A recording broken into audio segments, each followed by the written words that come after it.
Alright, what's up guys, Tejas here from 11 Gauge Recordings, and here's another mixing video for you guys. It's not exactly a mixing video, this is actually a post-production kind of effects video, and I thought I'll just show you guys one of the vocal effects that I used for a recent mix that I just completed.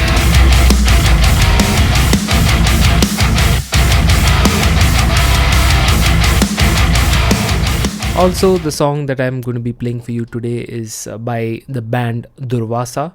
They'll be releasing this song very soon. I'll leave a link to their Facebook page and Spotify page and all that, so you guys can check them out. And this song will be coming out very soon, so keep an eye out. This effect was actually requested by the band to be added into the mix.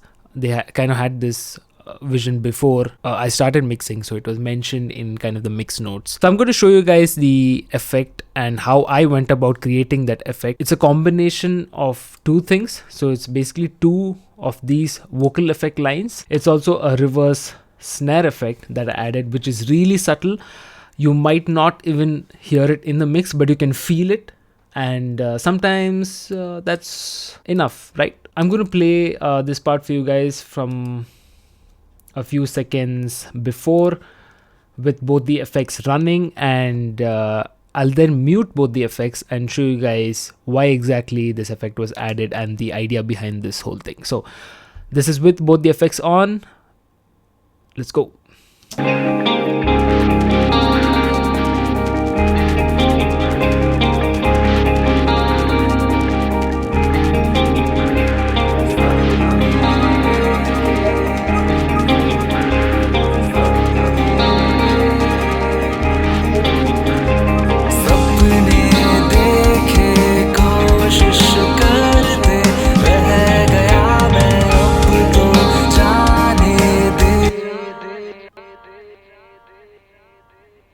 Cool. I hope you guys are listening to this on maybe a pair of headphones or monitors, so that you can kind of get the whole intention behind this and get the whole vibe of this mix. So let me just mute this, and you can listen to this same part without both of these effects.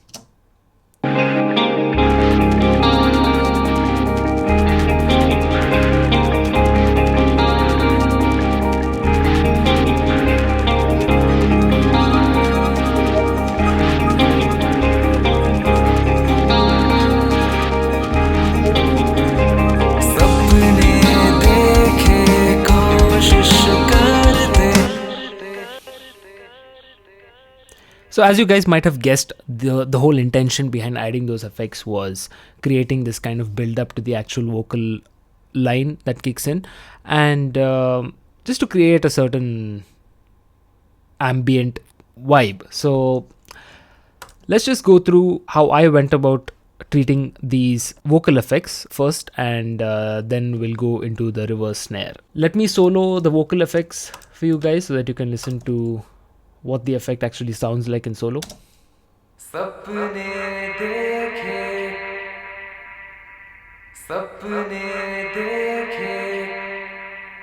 Cool. So what I did is basically a de-esser first, which takes out this 4K, 4.5K sibilant kind of frequency. So let me just play that. You don't want those S's standing out when an ambient part like this is going on. And then I just removed a bunch of lows and highs, and basically using just this frequency range between around 250 and maybe around 5K, maybe even a lesser range than that. And then this is obviously the main plugin that's being used. This is the H delay with the mix knob at around 52. The high pass is at 811 and low pass is at 2.7. So basically a very limited range, frequency range that's being used, because it's all about that whole ambient feel during this part. And I've also switched on the lo-fi switch, so it kind of sits in the mix a little bit more. I've used a quarter note delay reverb, which is at 55% and goes on for about 3 seconds. Also there's one more de-esser over here that you guys cannot see. This is before the EQ here. There's another de-esser which is clamping down on some higher frequencies around 7K. That's basically what this whole effect is doing. Now going on to the reverse snare effect, I'll solo that for you guys and you guys can hear what that sounds like.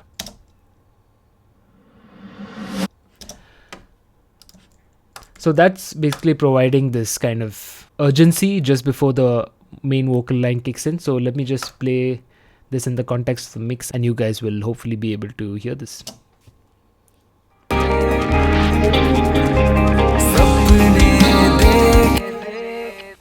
Let me mute this. Obviously this is not meant to be really obvious and in your face, it's just meant to be felt. I'll just play this without the reverse snare effect.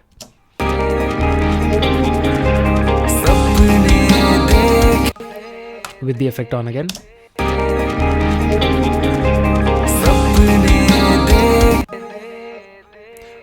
So hope you guys felt what I was going for is just to create that sense of urgency just before the main vocal line kicks in. I'm just going to keep this short and hopefully come up with some more videos for you guys. Hope you guys like this video. Please leave a like down below. Please consider subscribing if you still haven't, and I'll see you guys in the next video. Cheers.